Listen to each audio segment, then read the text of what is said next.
teman-teman nanti akan memaparkan beberapa materi-materi tentang manajemen strategi yang sudah diambil oleh Pak Sigit. Jadi buat teman-teman nanti tinggal dilihat saja bagaimana pemaparan dari teman-teman kita itu sudah oke atau belumnya, nanti tinggal dilihat. Oke, berikut pengertian manajemen strategi. Manajemen strategi adalah proses sistematis yang melibatkan perencanaan, pengorganisasian, pelaksanaan serta evaluasi strategi yang dirancang untuk mencapai tujuan jangka panjang organisasi. Manajemen strategi bukan sekedar tentang merumuskan rencana-rencana, melainkan juga tentang bagaimana rencana tersebut dapat diimplementasikan secara efektif dan efisien, serta bagaimana organisasi dapat menyesuaikan diri dan perubahan-perubahan yang terjadi di lingkungan. Pada kesempatan kali ini, saya akan membahas evaluasi dengan pengelolaan budaya perusahaan. Budaya perusahaan memiliki dua atribut penting. Pertama, intensitas, yaitu seberapa besar para anggota sebuah unit bisnis sepakat pada norma. Nilai atau unsur-unsur budaya lain yang berhubungan dengan unit bisnis tersebut.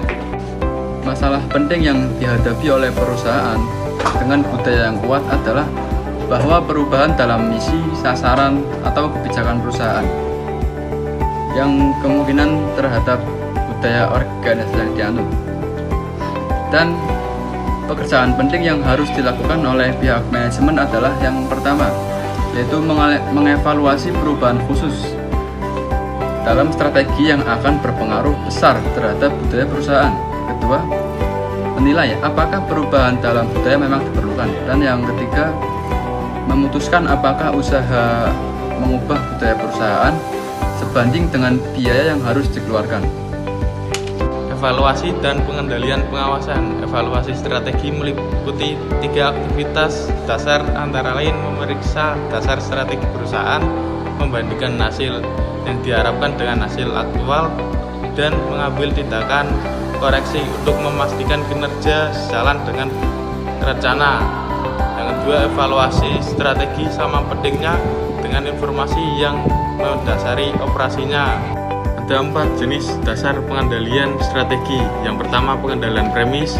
Setiap strategi didasari pada perencanaan atas premis tertentu, yaitu asumsi atau prediksi. Yang kedua, pengamatan strategi. Usaha manajemen untuk memantau secara luas berbagai peristiwa di dalam dan lebih sering di luar perusahaan yang mungkin sekali mempengaruhi pelaksanaan strategi di masa depan. Yang ketiga, pengendalian berupa peringatan khusus. Yang keempat, pengendalian atas implementasi. Yang selanjutnya ada sistem informasi strategi. Sistem informasi strategi itu merupakan sistem informasi untuk keunggulan kompetisi yang merupakan perkembangan dari fungsi sistem informasi secara umum, yakni untuk menciptakan efisiensi dan efektivitas dalam pengambilan keputusan. Sistem informasi strategi itu baik yang berbasis komputer atau manual, formal atau informal, dapat melakukan fungsi dengan memberikan layanan informasi yang dibutuhkan oleh manajemen perusahaan. Yang selanjutnya ada faktor-faktor kesuksesan. Yang pertama ada faktor penting untuk mencapai keseluruhan sasaran dan tujuan perusahaan. Yang kedua ada faktor dapat diukur, dapat dikendalikan oleh organisasi ketika diaplikasi. Yang ketiga ada relatif sedikit jumlahnya karena semua faktor dapat menjadi faktor yang penting. Yang keempat ada mengekspresikan berbagai hal yang harus dilaksanakan.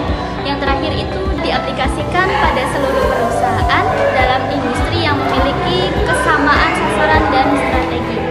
Selanjutnya ada penerapan sistem informasi strategi. Ada 8 sistem informasi strategi. Yang pertama ada model tekanan kompetisi, yang kedua ada model penawaran dan efisiensi kompetisi, yang ketiga ada model rantai nilai, yang keempat ada 5 tahapan Porter dan Milan. Kelima ada model kan, yang keenam ada model rekayasa ulang, yang ketujuh ada model manfaat, yang kedelapan ada model siklus sumber daya konsumen.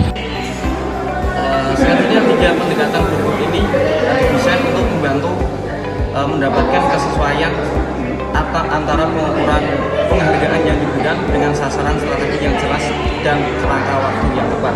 Ya, ini ada beberapa, yaitu ada 3 kerangka. Salah satunya yaitu yang pertama metode faktor tertinggal. Metode ini sangat sesuai khususnya pada penguatan dan pemberian penghargaan terhadap kinerja manajer perusahaan unit bisnis strategi ini di bisnis tingkat kelompok eksekutif. Ayo kuliah